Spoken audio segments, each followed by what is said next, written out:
Ikatlong Kabanata. Nang mga panahong iyon, dumating si Juan na tagapagbautismo sa ilang ng Judea at nagsimulang mangaral. Ganito ang kanyang sinasabi. Pagsisihan na ninyo at talikdan ng inyong mga kasalanan, sapagkat malapit nang maghari ang Diyos. Si Juan ang tinutukoy ni Propeta Isaias nang isulat niya, May isang taong sumisigaw sa ilang, ihanda ninyo ang daraanan ng Panginoon. Tuwirin ninyo ang kanyang mga landas. Yari sa balahibo ng kamelyo ang damit ni Juan at balat ng hayop ang kanyang pinakasinturon. Ang kanya namang pagkain ay balang at pulot-pukyutan.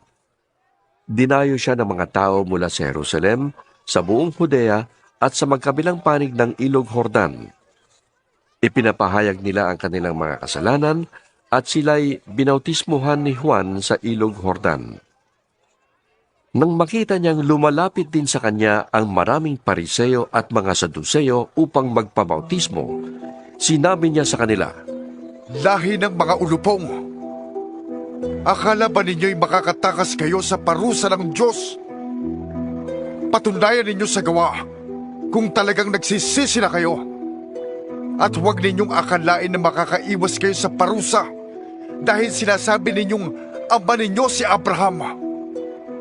Sinasabi ko sa inyo na kahit sa mga batong ito ay makakalikha ang Diyos ng mga anak para kay Abraham. Nakahanda na ang palakol sa ugat ng mga punong kahoy. Ang bawat punong hindi mabuti ang bunga ay puputulin at itatapon sa apoy. Binabautismuhan ko kayo sa tubig bilang tanda ng inyong pagsisisit pagtalikod sa kasalanan. Ngunit ang darating na kasunod ko, ang magbabautismo sa inyo sa Espiritu Santo at sa apoy. Higit siyang makapangyarihan kaysa akin. Hindi ako karapat-dapat maging tagadalaman lamang ng kanyang sandalyas. Hawak na niya ang kalaykay upang alisin ang dayami. Titipunin niya sa kamalig ang trigo, ngunit ang ipay susunugin sa apoy na di mamamatay kailanman. dumating si Jesus sa Jordan mula sa Galilea upang magpabautismo kay Juan. Tumutol si Juan, Ako po ang dapat magpabautismo sa inyo. Bakit kayo nagpapabautismo sa akin? Sumagot si Jesus, Hayaan mong ito ang mangyari ngayon, sapagkat nararapat nating tuparin ang lahat ng ipinapagawa ng Diyos. kaya't pumayag na rin si Juan.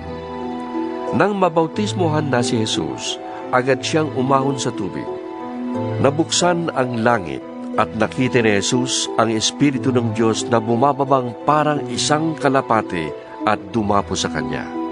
At isang tinig mula sa langit ang nagsabi, Ito ang minamahal kong anak na lubos kong kinalulugdan.